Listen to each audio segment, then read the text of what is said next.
떨어질랑 말랑 비트가 오락가락하고 있는 가운데 인사를 드려보고 있는 크립토마토입니다. 첫 번째로는 미국 증시 하락으로 출발을 했으나 지금 소위 말하는 양전 상승으로 전환을 한 상황이고요. 달러 같은 경우도 계속해서 찔끔찔끔 강세를 이어가며 104포인트를 넘기는 모습이 보여지고 있습니다. 비트코인은 67,358달러, 한때 다시 한번 66,000달러대까지 떨어졌었으나 말아 올리면서 67,359달러. 반면에 알트코인들 돌아가면서 펌핑을 주고 있긴 하지만은 동시에 비트코인의 와리가리가 알트들의 힘을 빠지게 만들고 있는 것 같습니다. 자, 과연 지금부터 비트는 상승하는 모습을 보여줄 것인가 아니면은 결국은 추가적인 조정을 받게 될 것인가. 다시 한번 긴장되는 가운데 오늘 준비된 소식들을 하나둘씩 살펴보도록 하겠습니다. 첫 번째로는 브릭스 관련된 소식입니다. 드디어 2024년도 연례총회가 시작이 됐는데요.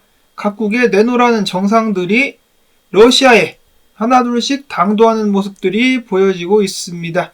특히나 아랍에미리트의 정상 같은 경우는 브릭스 서밋이 시작되기 전에 푸틴과 또 회담을 갖기도 했었다라고 하는데요. 이처럼 전 세계 여러 국가들로부터 강력한 지지를 여전히 받고 있는 브릭스 연합. 이를 두고 블룸버그 같은 경우는 서방에서 러시아를 왕따시키기 위해서 그렇게 노력을 했으나 이번 브릭스 정상회의에 참여한 국가 개수만 30여 개, 그리고 브릭스 정식 가입 신청서를 낸 국가들의 숫자도 계속해서 늘고 있기 때문에 서방 국가들의 계획은 수포로 돌아간 것 같다라는 평가를 내리기도 했었고, 심지어는 BBC마저도 푸틴이 러시아의 동료 국가들을 한데 모으는 것을 보고 서방에 압박 주는 것, 러시아에 대한 압박이 제대로 작용하지 않고 있는 것 같다라고 인정을 하기도 했었습니다. 브릭스 연합의 가장 큰 목표는 일단 탈달러화라고 볼 수가 있겠는데요. 러시아 같은 경우 국제 무역을 진행하는 가운데 95%가 달러를 사용하지 않는다. 푸틴은 이 같은 점을 계속해서 강조를 하면서 다른 국가들도 동참을 해달라고 이야기를 하고 있는 것이겠죠. 그러면서 그는 덧붙이기를 브릭스 국가들의 경제적 영향력이 커지고 있으며 GDP 면에서 이미 G7을 추월했다라고 지적을 했습니다. 브릭스가 세계 경제 성장의 주축이 되어가고 있다. 여기서 이제 가장 중요한 것은 무엇입니까? 브릭스가 정말로 브릭스페이나 그들이 만들고 있다라고 소문이 난 새로운 통화, 이름은 유닛이라고 하고 그 중에 40%, 유닛의 40%가 근본위제가 도입된 통화가 될 것이라고 하는데 과연 이것들을 정식적으로 발표를 할 것인가? 여기 이제 전 세계 이목이 쏠려 있습니다. 작년같이 흐지부지 넘어갈 수도 있고 아니면은 정말로 발표를 해가지고 세계를 뒤집어 놓을 수도 있겠죠. 여러 가지로 흥미롭게 세상이 흘러가고 있는 것 같습니다.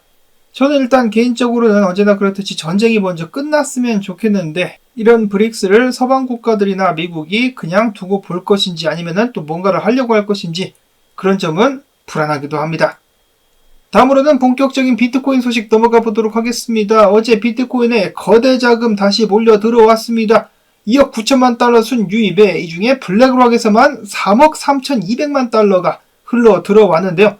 크립토코언트의 주경 대표는 올해 비트코인 현물 ETF 덕분에 무려 1179개의 기관들이 비트코인에 투자할 수 있었다. 즉 비트코인 현물 ETF를 매입했다라고 이야기를 했습니다.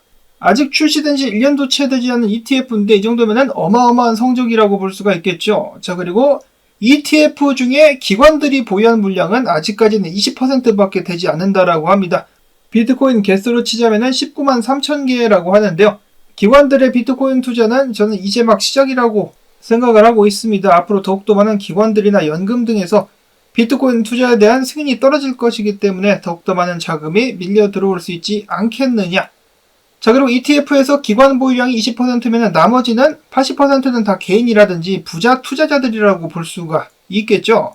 이 중에 블랙록을 통해서 투자를 하고 있는 투자자들 같은 경우는 그 기세가 정말 어마어마한 것 같습니다. 계속해서 비트코인을 쓸어 모으고 있는 가운데 억만장자 폴 튜터 존스가 최근에 CNBC를 통해서 인터뷰를 하며 이렇게 발언을 했다라고 합니다. 앞으로 무슨 일이 발생하든지 대통령 선거가 어찌 되든지 간에 무조건 인플레이션은 계속해서 악화될 것이라고 본다. 그렇기 때문에 나는 금도 비트코인도 쭉 상승할 거라고 보고 있고 또한 내가 봤을 때 거의 모든 상품들이 어처구니가 없을 정도로 저평가가 되어 있다고 생각을 한다. 그렇기 때문에 그는 그런 부분들에서 그리고 나스닥 포함해가지고 여기에 투자를 하고 있으며 역사를 통틀어가지고 다른 나라들이 그랬듯이 인플레이션을 통해서 미국은 빚에서 벗어나려고 할 것이기 때문에 연준이 굉장히 비둘기적으로 앞으로 대응하게 될 것이다 라는 발언을 남겼습니다. 해당 억만장자는 이렇게 생각을 하고 있다라고 하는데, 금도 오르고 비트코인도 오를 것이라고 본다라면은 상대적으로 시총이 훨씬 더 작고 또한 탄생한 지 얼마 되지 않은 새로운 자산인 비트코인이 상승폭이 훨씬 더 크지 않겠느냐라고 생각을 해봅니다. 비트코인 가즈아. 근데 한 가지 지금 좀 안타까운 점이 있다라면은 미국도 그렇고 한국도 그렇고 일반 투자자들의 유입이 굉장히 적고 관심이 적다라고 하죠. 그 이유 중에 한 가지는 아무래도 먹고 살기 힘들기 때문이 아닐까라는 생각을 하게 되는데, 한마디로 돈이 없으니까 못 사는 거죠. 그리고 비트코인이 전혀 가격이 싸지 않으니까 엄두가 나질 않는 것 같습니다. 그 반면에 부자들 같은 경우는 비트코인을 계속해서 사서 모으면서 가격이 올라가고 있는데, 이러면은 서민들로서는 앞으로 비트코인 보유하는 것이 정말 더욱더 어려워질 수밖에는 없지 않을까라는 생각을 해보게 됩니다. 특히나 한국 같은 경우 아직도 비트코인 가짜라고 하면서 원화만 모으고 계시는 분들이 계시는데, 인플레이션이 악화되는데 그분들은 앞으로도 손해를 보게 될 수밖에 없겠죠. 자, 다음으로는 본격적인 분석입니다. 비트코인 계속해서 떨어질 듯 말 듯 떨어지지 않고 있는데 엄청난 혈투가 펼쳐지고 있습니다. 비트코인 가격을 유지를 시키고 올릴 것이냐, 아니면 떨고 가지고 추가적인 조정을 줄 것이냐. 매튜 하일랜드 분석가가 공유한 일봉 차트를 보시면은 비트가 저항을 뚫고 지금 지지 확인을 하고 있는 모습을 보실 수가 있겠는데요. 이상적으로는 지지 확인을 했기 때문에 추가적으로 상승이 나와주면은 저는 좋겠습니다. 다음으로 무로 분석가 같은 경우는 지금 지지 구간에서 리액션이 좋다, 닿자마자 반등하는 모습이 괜찮았기 때문에 다시 한번 쏠 수 있지 않겠느냐라면서 롱 포지션에 진입을 했는데요. 트레이더 엑소 분석가는 조정을 염두에 두면서 비트가 일봉 기준으로다가 지난 월요일 저점을 깨고 아래에서 마감을 하는지를 보겠다라고 이야기를 했습니다. 만약에 그렇게 된다라면은 추가적인 하방 압력이 더욱더 강해질 수 있다라는 것이죠. 스토캐스틱 RSI도 지금 현재는 하방으로 꺾인 상황. 과연 비트는 조정을 받게 될 것인가, 아니면은 다시 한번 ETF 등에서 수요가 받쳐주게 되면서 추가적인 상승을 보여줄 수 있을 것인가. 참고로 크레더블 크립토 비트가 71,000달러까지 먼저 도달하게 되면은 10,000달러를 잃게 되는 내기를 한 크레더블 크립토 같은 경우는 얼마 전부터 계속해서 비트가 떡락하게 될 것이다 라고 이야기를 했는데, 이번에는 고점을 찍은 것 같다라고 하면서 떨어졌다가 반등 나오겠지만은 추가적으로 61,000달러까지 쑥 가격이 빠질 것이다라고 예측을 했습니다. 61,000달러까지 빠지게 되면은 본인이 또 내기에서 승리를 하게 되기도 하겠죠. 이거 사심이 들어간 분석이 아니냐라고 말씀하실 분들도 계실 것 같은데요. 근데 내기 전부터 이 사람은 계속해서 비트가 먼저 빠질 것이다라고 외치고 있었습니다. 다만 70,000달러를 뚫고 안착을 하게 된다면 본인이 틀린 것을 인정을 하겠다라고 했으니까 비트가 70,000달러를 뚫고 상승할 수 있으면 좋겠습니다.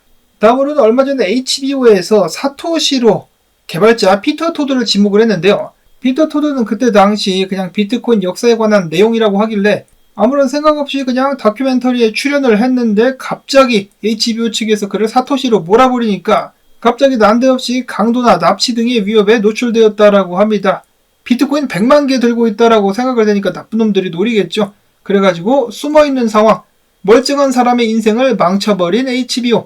이거 소송이라도 해야 되는 것이 아닌지 모르겠네요. 이러한 사례는 여러분들께도 해당이 될 수가 있겠습니다. 물론 여러분들께서 비트코인 100만 개를 가지고 계시지는 않지만은, 그럼에도 불구하고 만약에 여러분들이 암호화폐 투자를 한다라고 주변에 소문을 내셨다라면은, 만약에 비트 불장가 가지고 엄청난 호황을 누렸을 때 그를 기억하고 있었던 나쁜 놈들이 여러분들을 놀릴지 모르는 일입니다. 그렇기 때문에 항상 또 조심하실 수 있기를 바라고, 다음으로는 이더리움. 어제 현물 ETF에서 2,082만 달러가 유출이 되었습니다.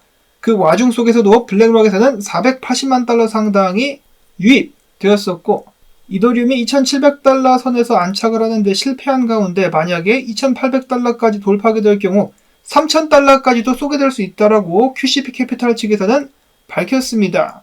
그러나 이더리움 2,700달러 선까지 올랐었으나 비트와 마찬가지로 조정을 받고 있는데요. 알트스트릿 배치 분석가 같은 경우는 이더리움이 2,600달러 상단까지 조정을 받고 난 후에 그 다음에 2,800달러를 뚫으러 갈 수 있을 것이다 라고 예측을 하기도 했었습니다. 이 모든 것은 비트에 달렸다.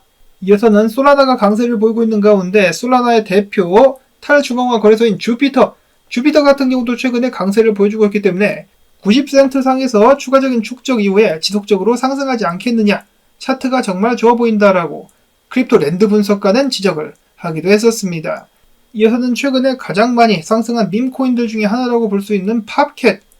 우주 AI 분석가 팝캣이 지금 추세장을 뚫었는데 지지 확인하러 한번 내려왔다가 1달러 41센트 구간인 것 같은데 이 정도까지 내려와서 지지 확인했다가 전고를 뚫고 상승하게 될 것이다 라고 긍정적으로 팝캣을 보고 있었습니다. 다음으로는 ENA 분석가 젠 같은 경우는 ENA가 0.317달러까지 조정을 받게 된다면 매수를 한번 들어가 봄직하다라고 이야기를 했었고, 다음으로는 아발란체가 비자 암호화폐 카드를 출시하겠다라고 밝혔습니다. 일단은 해당 카드 라틴 아메리카 및 카리브해 지역에서만 먼저 사용이 가능할 것이다라고 하고요. 지원되는 코인들은 USDC, 랩트 아발란체 및 벤키 스테이킹 아발란체 등등이 활용될 수 있겠다라고 밝혔습니다. 이어서는 대선이 다가오든지 말든지 계속해서 암호화폐 시장을 못살게 구는 SEC. SEC가 2025년도 계획을 내놨는데요. 그들의 예정은 크게 진단과 검사로 나뉜다라고 합니다. 근데 진단 같은 경우는 금융사나 상장사들이 현행 규정대로 업무를 수행하는지 그 여부와 인터뷰와 컨설팅을 진단해가지고 회사들을 올바르게 지도하는 역할을 한다라고 합니다. 누가 누구를 지도를 한다는 것인지. 그리고 만약에 과정 속에서 중대한 위법 사항이 발견되면 이후 검사나 조사팀이 투입돼가지고 엄격한 제재를 가한다라고 하는데, 자, 문제는 암호화폐 기업들은 SEC에 등록이 되지도 않았는데 2025년도 내년 진단 우선순위에 암호화폐 기업들 및 암호화폐를 포함을 시켰다라는 것입니다. 아직까지 확실히 지들 권한도 아닌데 계속해서 잡들이를 해보겠다. 만약에 카말라 해리스가 정말로 대통령이 당선이 되게 된다라면은 앞으로도 암호화폐 업계는 괴로울 수밖에는 없을 것 같습니다. 참으로 많은 것이 걸린 이번 대선, 부디 암호화폐 업계에 긍정적으로다가 결과가 나올 수 있기를 바라보면서 오늘 나온 소식도 여러분들께 도움되셨다면 토마토밭도 좀 도와주자, 광고 영상 한 편만이라도 마지막까지 틀어주기 및 클릭 부탁을 드리면서 저는 다음에 새로운 소식 가지고 인사를 드리도록 하겠습니다. 안녕히 계십시오.